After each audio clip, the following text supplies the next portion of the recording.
हरिओम प्रिय दर्शकों, आप सबका स्वागत है हमारे YouTube चैनल में। श्री शिवाय नमस्तुभ्यम। आप सभी भक्तों का आज की कथा में हार्दिक स्वागत है।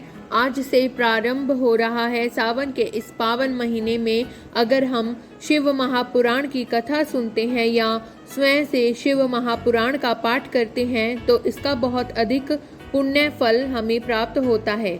तो आज से आपको पूरे सावन के महीने में शिव महापुराण की कथा संपूर्ण रूप से हमारे इस चैनल पर सुनाई जाएगी। तो आपसे यह आग्रह है कि आप लोग प्रतिदिन मतलब आज से आरंभ करके और जब तक कथा समाप्त नहीं हो जाती तब तक आप लोग प्रतिदिन यह कथाएं सुनना जरूर कीजिएगा। वैसे भी कहा जाता है कि अगर हम कोई भी कथा प्रारंभ करते हैं तो उसे अंत तक जरूर सुनना चाहिए। बीच में अगर हम कथा छोड़ते हैं तो उसका हमें दोष लगता है, इसलिए कथा को प्रारंभ करते हैं तो पूरी कथा पढ़नी या फिर सुननी चाहिए। और इसके अलावा प्रतिदिन आपको सावन मास महात्म्य की कथा भी इस चैनल पर सुनाया जाएगा, तो आप लोग उस कथा को भी जरूर सुनना कीजिएगा। और अगर कथा पसंद आती है तो वीडियो को लाइक ज़रूर कीजिएगा, क्योंकि आप सभी के एक लाइक और कमेंट मेरे लिए बहुत महत्वपूर्ण होते हैं।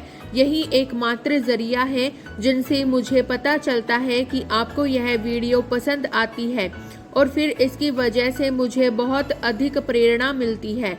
बात करते हैं सबसे पहले शिव महापुराण के पढ़ने और सुनने के कुछ नियम के बारे में और इसके साथ ही शिव महापुराण का महत्व क्या है। देखिए, शिव महापुराण सनातन धर्म में एक बहुत ही महत्वपूर्ण स्थान रखता है जो कि शैव मत से संबंधित है। शैव मत अर्थात शिव को मानने वाले भक्त।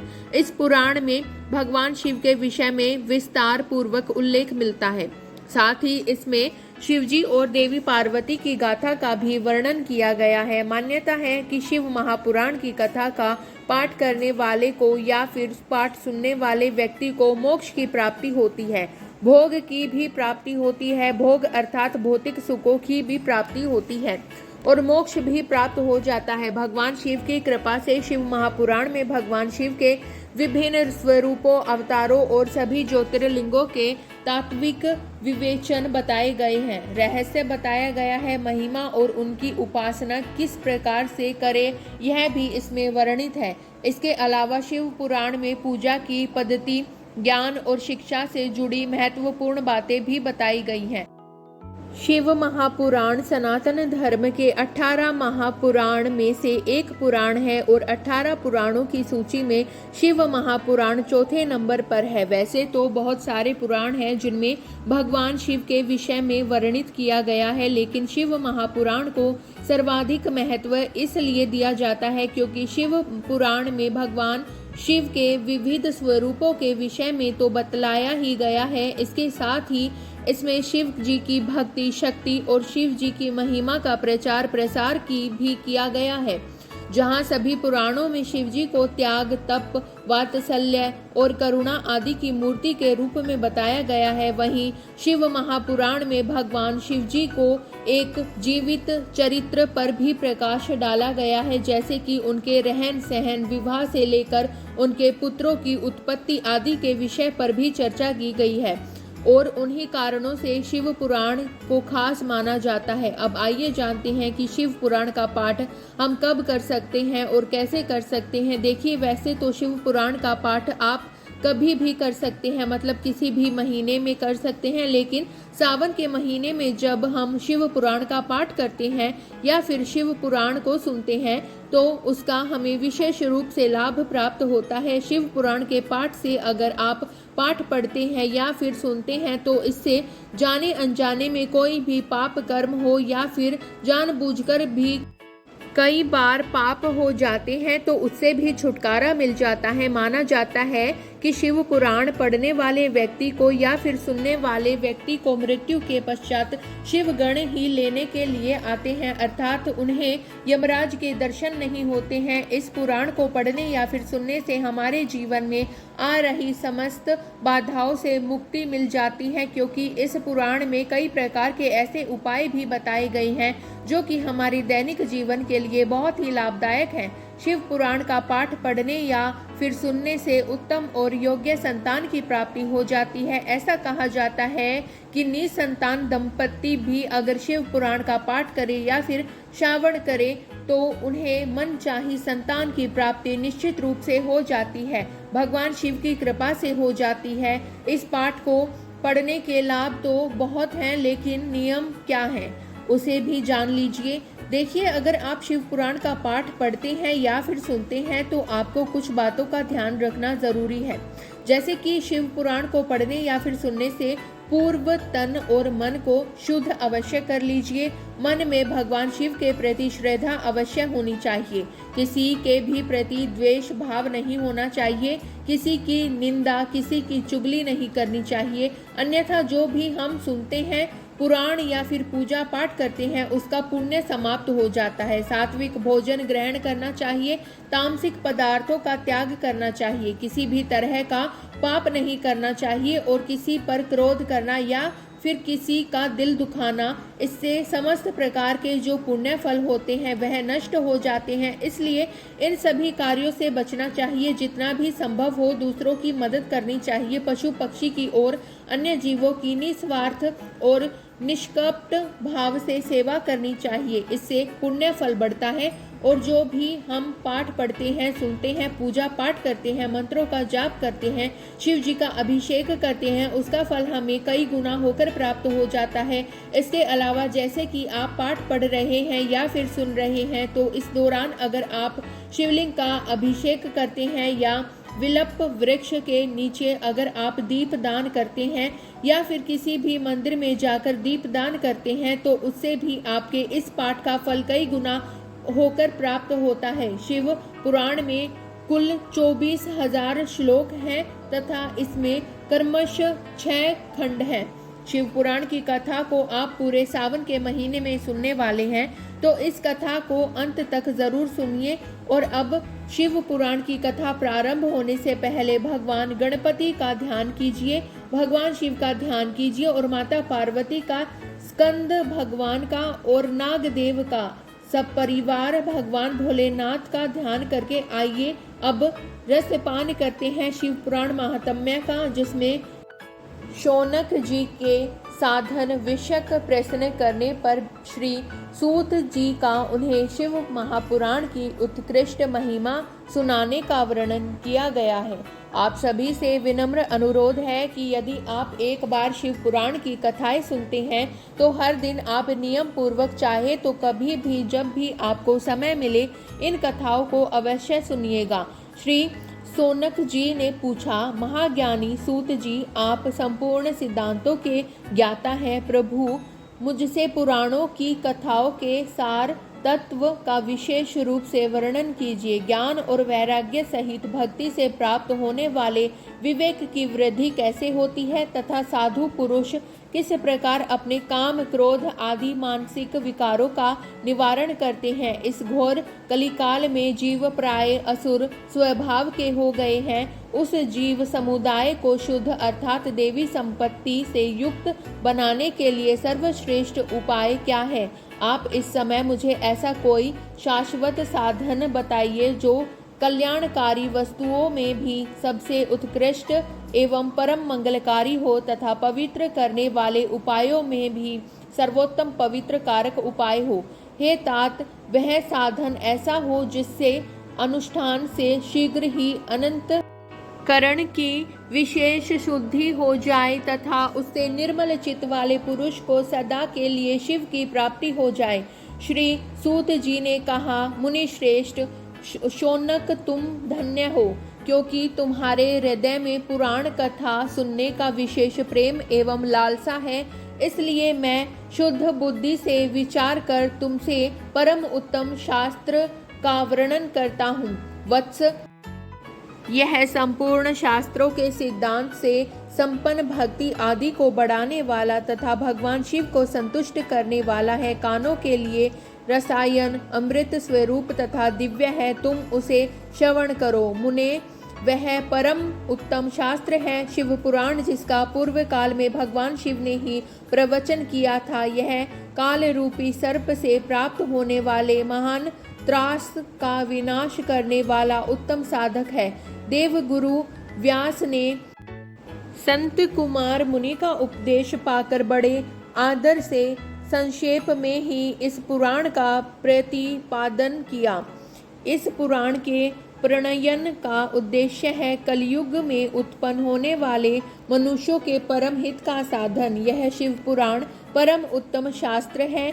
इसे भूतल पर भगवान शिव का वांग्मय स्वरूप समझना चाहिए और सब प्रकार से इसका सेवन करना चाहिए। इसका पठन और श्रवण सर्व साधक रूप से है।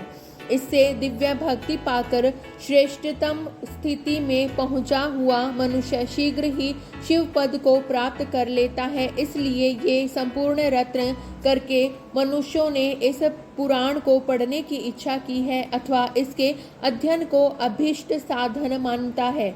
इसी तरह इसका प्रेम पूर्वक श्रवण भी संपूर्ण मनोवांछित फलों को देने वाला है। भगवान शिव के इस पुराण को सुनने से मनुष्य सब पापों से मुक्त हो जाता है तथा इस जीवन में बड़े बड़े उत्कृष्ट भोगों का उपभोग करके अंत में शिवलोक को प्राप्त कर लेता है। यह शिव पुराण नामक ग्रंथ 24,000 श्लोकों से युक्त है। इसकी 7 संहिताएं हैं। मनुष्य को चाहिए कि वह भक्ति ज्ञान और वैराग्य से संपन्न हो, बड़े आदर से इसका श्रवण करे। 7 संहिताओं से युक्त यह दिव्य शिव पुराण परम ब्रह्म परमात्मा के समान विराजमान है और सबसे उत्कृष्ट गति प्रदान करने वाला है। जो निरंतर अनुसंधान पूर्वक इस शिव पुराण को वाचता है अथवा नित्य प्रेम पूर्वक इसका पाठ मात्र करता है वह पुण्यात्मा है, इसमें संशय नहीं है। जो उत्तम बुद्धि वाला मनुष्य पुरुष अंत काल में भक्ति पूर्वक इस पुराण को सुनता है उस पर अत्यंत प्रसन्न हुए भगवान महेश्वर उसे अपना पद अर्थात धाम प्रदान करते हैं। जो प्रतिदिन आदर पूर्वक इस शिव पुराण का पूजन करता है यह इस संसार में संपूर्ण भोगों को भोग कर अंत में भगवान शिव के पद को प्राप्त कर लेता है। जो प्रतिदिन आलस्य रहित हो रेशमी वस्त्र आदि के वेष्टन से इस शिव पुराण का सत्कार करता है वह सदा सुखी हो जाता है। यह शिव पुराण निर्मल तथा भगवान शिव का सर्वस्व है। जो ही लोक और परलोक में भी सुख चाहता है उसे आदर के साथ प्रयत्न पूर्वक इसका सेवन करना चाहिए। यह निर्मल एवं उत्तम शिव पुराण धर्म अर्थ काम और मोक्ष रूप चारों पुरुषार्थों को देने वाला है। अतः सदा प्रेम पूर्वक इसका श्रवण और विशेष पाठ करना चाहिए। श्री शौनक जी ने कहा, महाभाग सूत जी आप धन्य हैं, परमार्थ तत्व के ज्ञाता हैं। आपने कृपा करके हम लोगों को यह बड़ी अद्भुत एवं दिव्य कथा सुनाई है। भूतल पर इस कथा के समान कल्याण का सर्वश्रेष्ठ साधन दूसरा कोई नहीं है। यह बात हमने आज आपकी कृपा से निश्चय पूर्वक समझ ली। सूत जी कलयुग में इस कथा के द्वारा कौन कौन से पापी शुद्ध होते हैं उन्हें कृपा पूर्वक बताइए और इस जगत को कृतार्थ कीजिए। सूत जी ले मुने, जो मनुष्य पापी दुराचारी खल तथा काम क्रोध आदि में निरंतर डूबे रहने वाले हैं ये भी इस पुराण के श्रवण पाठन से अवश्य ही शुद्ध हो जाते हैं। इसी विषय में जानकर मुनि इस प्राचीन इतिहास का उदाहरण दिया करते हैं जिसके श्रवण मात्र से पापों का पूर्णतया नाश हो जाता है।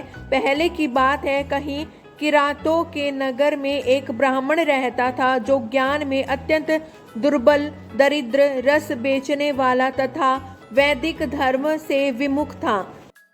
वह स्नान संध्या आदि कर्मों से भ्रष्ट हो गया था और वैश्यवृत्ति में तत्पर रहता था। उसका नाम था देवराज। वह अपने ऊपर विश्वास करने वाले लोगों को ठगा करता था। उसने ब्राह्मणों, क्षत्रियों, वैश्यों, शूद्रों तथा दूसरों को भी अनेक बहानों से मारकर उनका धन हड़प लिया था, परंतु उस पापी का थोड़ा सा भी मन कभी धर्म के काम में नहीं लगा था। वह वैराग्यमयी तथा सब प्रकार से आचरण भ्रष्ट था। एक दिन घूमता घामता वह देवयोग से प्रतिष्ठानपुर में जा पहुंचा। वहां उसने एक शिवालय देखा जहां बहुत से साधु महात्मा एकत्रित हुए थे। देवराज उस शिवालय में ठहर गया, किंतु यहाँ उस ब्राह्मण को जवर आ गया। उस जवर से उसको बड़ी पीड़ा होने लगी। वहाँ एक ब्राह्मण देवता शिव पुराण की कथा सुना रहे थे। जवर में पड़ा हुआ देवराज ब्राह्मण के मुखारविंद से निकली हुई उस शिव कथा को निरंतर सुनता रहा। 1 मास के बाद वह जवर से अत्यंत पीड़ित होकर चल बसा। यमराज के दूत आए और उसे पाशों से बांधकर बलपूर्वक यमपुरी में ले गए। इतने में ही शिवलोक से भगवान शिव के पार्षद गण आ गए। उनके गौर अंग कपूर के समान उज्जवल थे, हाथ त्रिशूल से सुशोभित हो रहे थे। उनके संपूर्ण अंग भस्म से अद्भासित हो रहे थे और रुद्राक्ष की मालाएं उनके शरीर की शोभा बढ़ा रही थी। सब के सब क्रोध पूर्वक यमपुरी में गए और यमराज के दूतों को मार पीट कर बारंबार धमका कर उन्होंने देवराज को उनके चंगुल से छुड़ा लिया और अत्यंत अद्भुत विमान पर बैठाकर जब वे शिवदूत कैलाश जाने को उद्यत हुए, उस समय यमपुरी में बड़ी भारी कोलाहल मच गई। उस कोलाहल को सुनकर धर्मराज अपने भवन से बाहर आए। साक्षात दूसरे रुद्रों के समान प्रतीत होने वाले उन चारों दूतों को देखकर धर्मराज ने उनका विधि पूर्वक पूजन किया और ज्ञान दृष्टि से देखकर सारा वृतांत जान लिया। उन्होंने भय के कारण भगवान शिव के उन महात्मा दूतों से कोई बात नहीं पूछी, उल्टे उन सब की पूजा एवं प्रार्थना की। तत्पश्चात वे शिवदूत कैलाश को चल गए और यहाँ पहुंचकर उन्होंने उस ब्राह्मण को दया सागर सांब शिव के हाथों में दे दिया। शौनक जी ने कहा, महाभाग सूत जी, आप सर्वज्ञ हैं। महात्म्य आपके कृपा प्रसाद से मैं बारंबार कृतार्थ हुआ। इस इतिहास को सुनकर मेरा मन अत्यंत आनंद में निमग्न हो रहा है। अतः अब भगवान शिव में प्रेम बढ़ाने वाली शिव संबंधी दूसरी कथा को भी कहिए। श्री सूत जी बोले, शौनक सुनो, मैं तुम्हारे सामने गोपनीय कथा वस्तु का भी वर्णन करूंगा, क्योंकि तुम शिव भक्तों में अग्रगण्य तथा वेदवाताओं में श्रेष्ठ हो। समुद्र के निकटवर्ती प्रदेश में एक बाष्कल नामक ग्राम है, जहाँ वैदिक धर्म से विमुख महापापी द्विज निवास करते हैं। वे सब के सब बड़े दुष्ट हैं। उनका मन दूषित विषय भोगों में ही लगा रहता है। वे न देवताओं पर विश्वास करते हैं न भाग्य पर। वे सभी कुटिल बुद्धि वाले हैं, किसानी करते हैं और भांति भांति के घातक अस्त्र शस्त्र रखते हैं। वे व्यभिचारी और खल हैं। ज्ञान वैराग्य तथा सद्धर्म का सेवन ही मनुष्य के लिए परम पुरुषार्थ है। इस बात को वे बिल्कुल नहीं जानते हैं। वे सभी पशु बुद्धि वाले हैं। जहाँ के द्विज ऐसे हो, वहाँ के अन्य वर्णों के विषय में क्या कहा जाए। अन्य वर्णों के लोग भी उन्हीं की भांति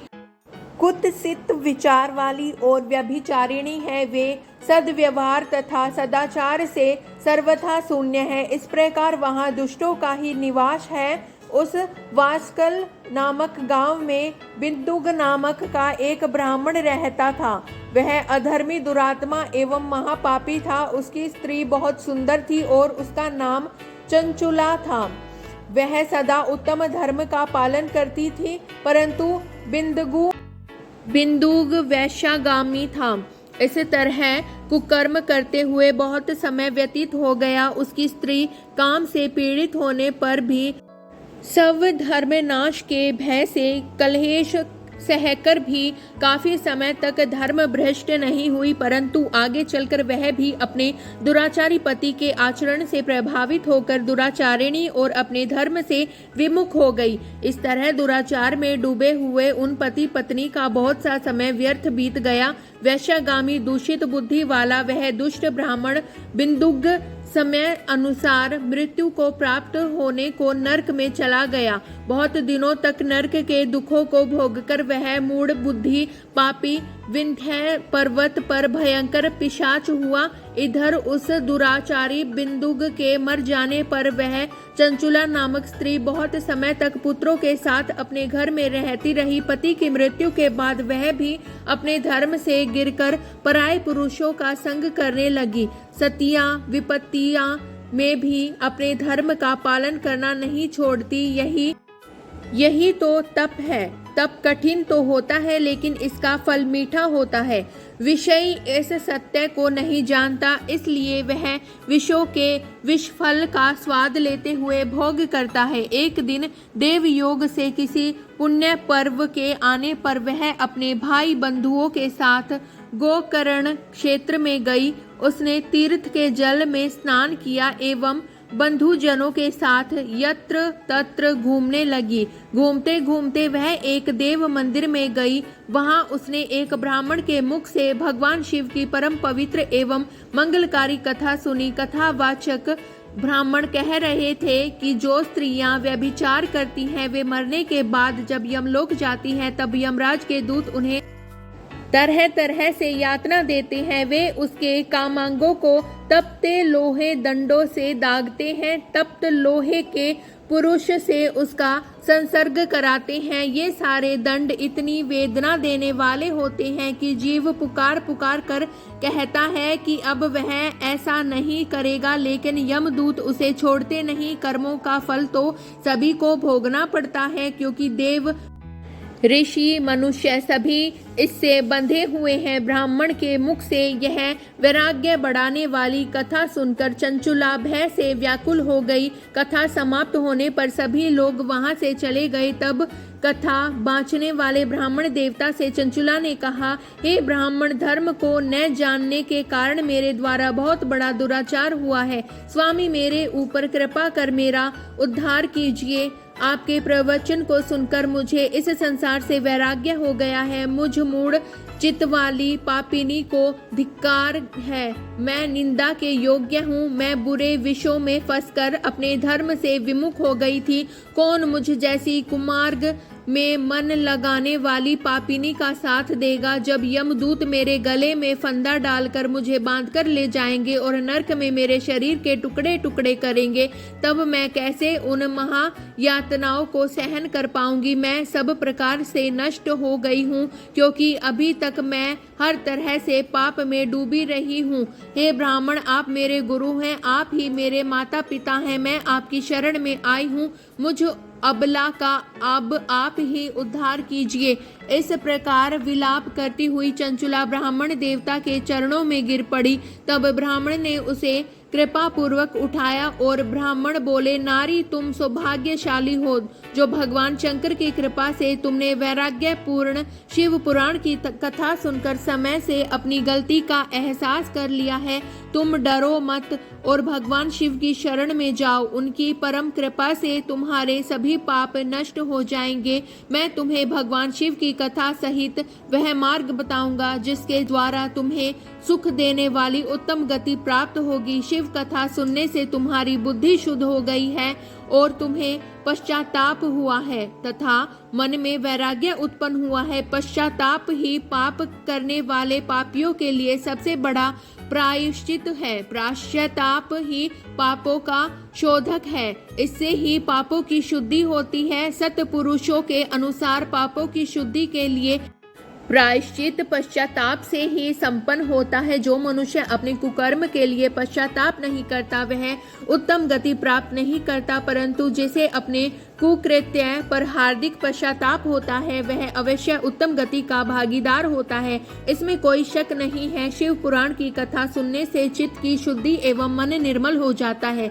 शुद्ध चित्त में ही भगवान शिव व पार्वती का वास होता है। वह शुद्धात्मा पुरुष सदा शिव के पद को प्राप्त करता है। इस कथा का श्रवण सभी मनुष्यों के लिए कल्याणकारी है, अतः इसकी आराधना व सेवा करनी चाहिए। वह कथा भव बंधन रूपी रोग का नाश करने वाली है। भगवान शिव की कथा सुनकर हृदय में उसका मनन करना चाहिए। इससे चित्त की शुद्धि होती है। चित्त शुद्धि होने से ज्ञान और वैराग्य के साथ महेश्वर की भक्ति निश्चय ही प्रकट होती है तथा उनके अनुग्रह से दिव्य मुक्ति प्राप्त होती है। जो मनुष्य माया के प्रति आसक्त है वह इस संसार बंधन से मुक्त नहीं हो पाता। हे ब्राह्मण पत्नी, तुम अन्य विषयों से अपने मन को हटाकर भगवान शंकर की इस परम पावन कथा को सुनो।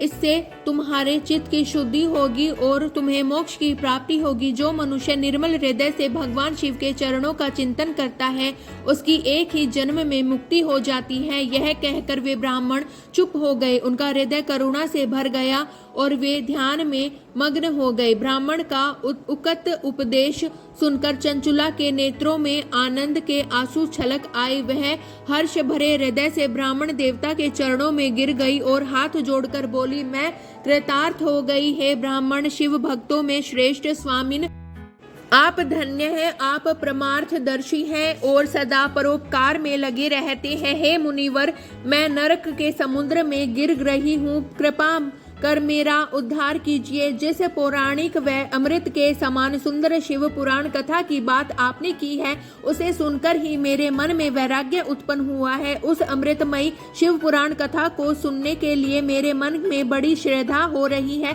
कृपा आप मुझे उसे सुनाइए। शिव पुराण की कथा सुनने की इच्छा मन में लिए हुए चंचुला उन ब्राह्मण देवता की सेवा में वहीं रहने लगी। उस गोकर्ण नामक महाक्षेत्र में उन ब्राह्मण देवता के मुख से चंचुला शिव पुराण की भक्ति, ज्ञान और वैराग्य बढ़ाने वाली और मुक्ति देने वाली परम उत्तम कथा सुनकर कृतार्थ हुई। उसका चित्त शुद्ध हो गया। वह अपने हृदय में शिव के सगुण रूप का चिंतन करने लगी। वह सदैव शिव के सच्चिदानंदमय स्वरूप का स्मरण करती थी। तत्पश्चात अपना समय पूर्ण होने पर चंचुला ने बिना किसी कष्ट के अपना शरीर त्याग दिया। उसे लेने के लिए एक दिव्य विमान वहां पहुंचा। यह विमान शोभा साधनों से सजा था एवं शिवगणों से सुशोभित था। चंचुला विमान से शिवपुरी पहुंची। उसके सारे पाप धुल गए और वह दिव्यांगना हो गई। वह गौरांगी देवी मस्तक पर अर्धचंद्र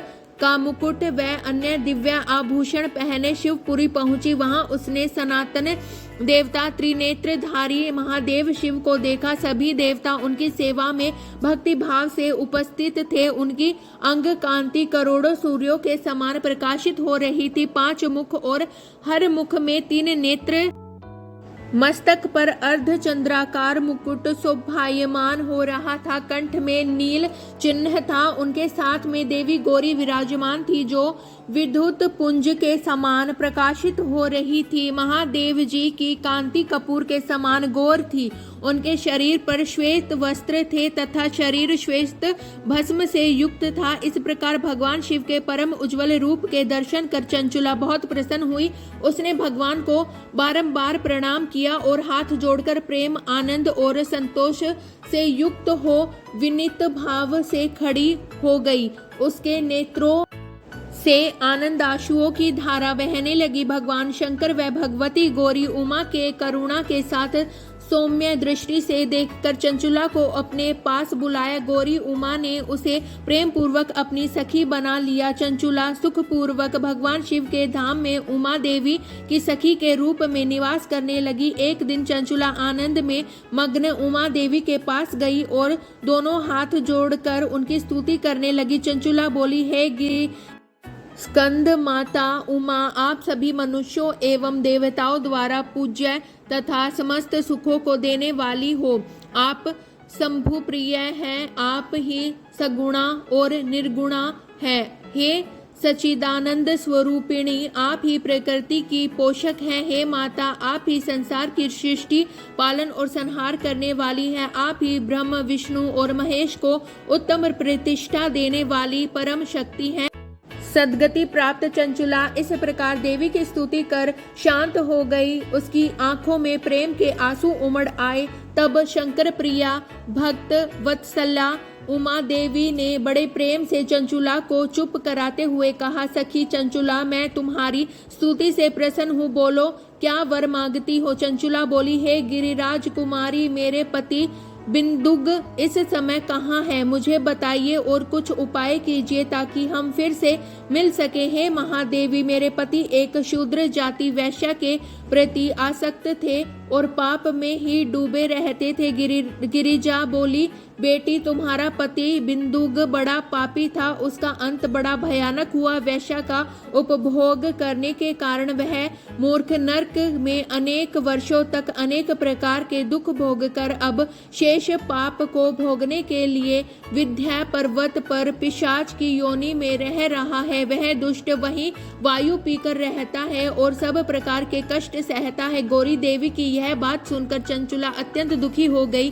फिर मन को किसी तरह स्थिर करती हुई दुखी हृदय से माँ गौरी से उसने एक बार फिर पूछा, हे महादेवी, मुझ पर कृपा कीजिए और मेरे पापी पति का अब उद्धार कर दीजिए। कृपा करके मुझे वह उपाय बताइए जिससे मेरे पति को उत्तम गति प्राप्त हो सके। गौरी देवी ने कहा, यदि तुम्हारा पति बिंदुग शिव पुराण की पुण्यमयी उत्तम कथा सुने तो वह इस दुर्गति को पार करके उत्तम गति का भागी हो सकता है। अमृत के समान मधुर गौरी देवी का यह वचन सुनकर चंचुला ने दोनों हाथ जोड़कर मस्तक झुकाकर उन्हें बारंबार प्रणाम किया तथा प्रार्थना की कि मेरे पति को शिव पुराण सुनाने की व्यवस्था कीजिए। ब्राह्मण पत्नी चंचुला के बार बार प्रार्थना करने पर शिव प्रिया गौरी ने भगवान शिव की महिमा का गान करने वाले गंधर्व राज तुम्बुरो को बुलाकर कहा, तुम्बुरो, तुम्हारी भगवान शिव में प्रीति है। तुम मेरे मन की सभी बातें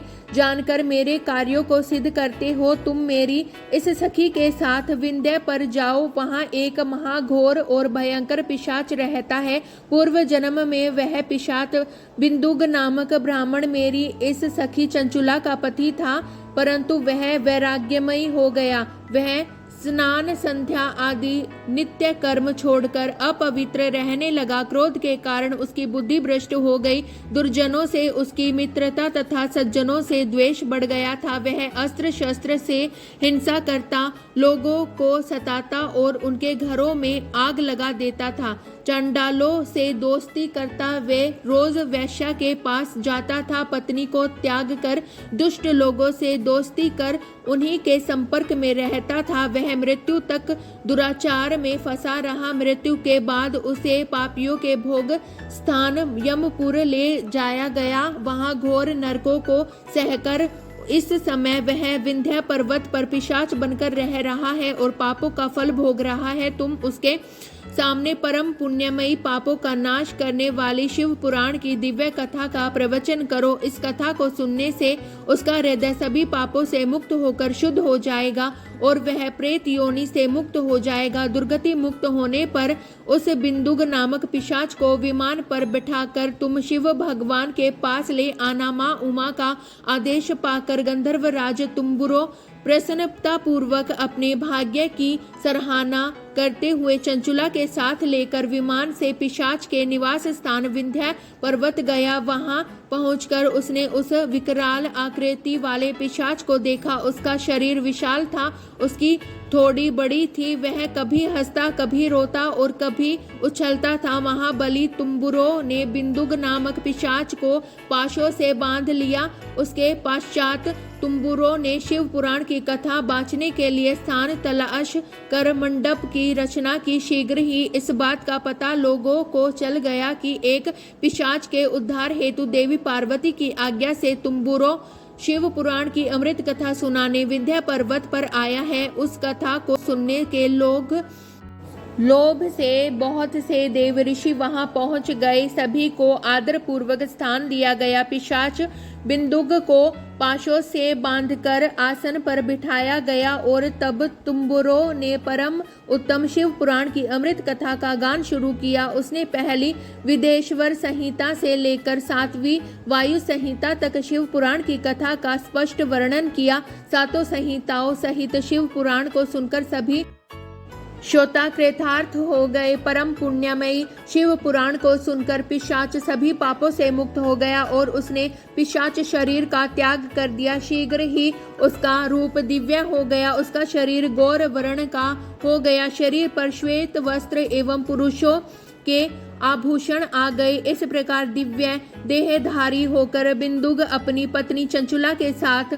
स्वयं भी भगवान शिव का गुणगान करने लगा। उसे इस दिव्य रूप में देखकर सभी को बहुत आश्चर्य हुआ। उसका मन परम आनंद से परिपूर्ण हो गया। सभी भगवान महेश्वर के अद्भुत चरित्र को सुनकर कृतार्थ हो उनका यशोगान करते हुए अपने अपने धाम को चले गए। बिंदुग अपनी पत्नी चंचुला के साथ विमान में बैठकर शिवपुरी की ओर चल दिया।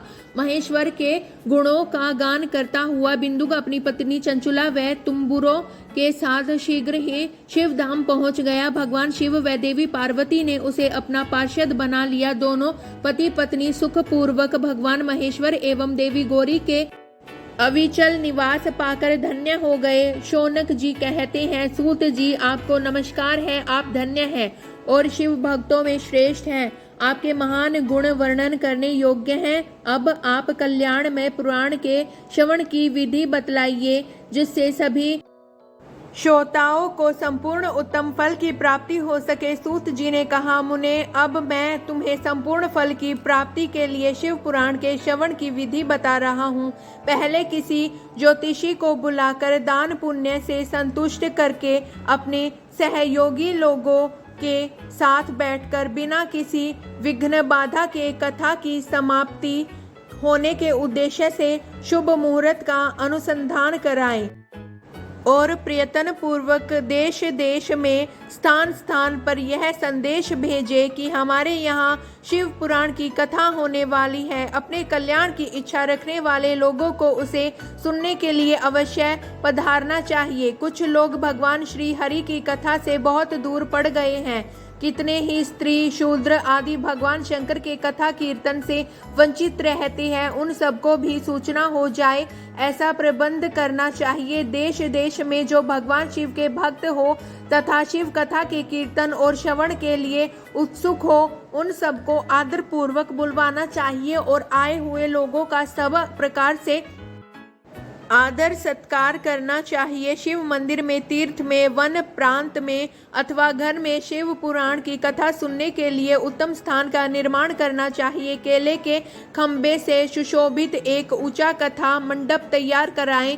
उसे सब ओर से पुष्प आदि से तथा सुंदर शोभा संपन्न बना दे। फल पुष्प आदि से तथा सुंदर चंदोवे से अलंकृत करे और चारों ओर ध्वजा पताका लगाकर तरह तरह के सामानों से सजाकर सुंदर शोभा संपन्न बना दे। भगवान शिव के प्रति सब प्रकार से उत्तम भक्ति करनी चाहिए। वहीं तब सब तरह से आनंद का विधान करने वाली है। परमात्मा भगवान शंकर के लिए दिव्य आसन का निर्माण करना चाहिए तथा कथावाचक के लिए भी एक ऐसा दिव्य आसन बनाना चाहिए जो उनके लिए सुखद हो सके। मुने नियम पूर्वक कथा सुनने वाले श्रोताओं के लिए भी यथा योग्य सुंदर स्थानों की व्यवस्था करनी चाहिए। अन्य लोगों के लिए साधारण स्थान ही रखने चाहिए जिसके मुख से निकली हुई वाणी देहधारियों के लिए कामधेनु के समान अभीष्ट फल देने वाली होती है।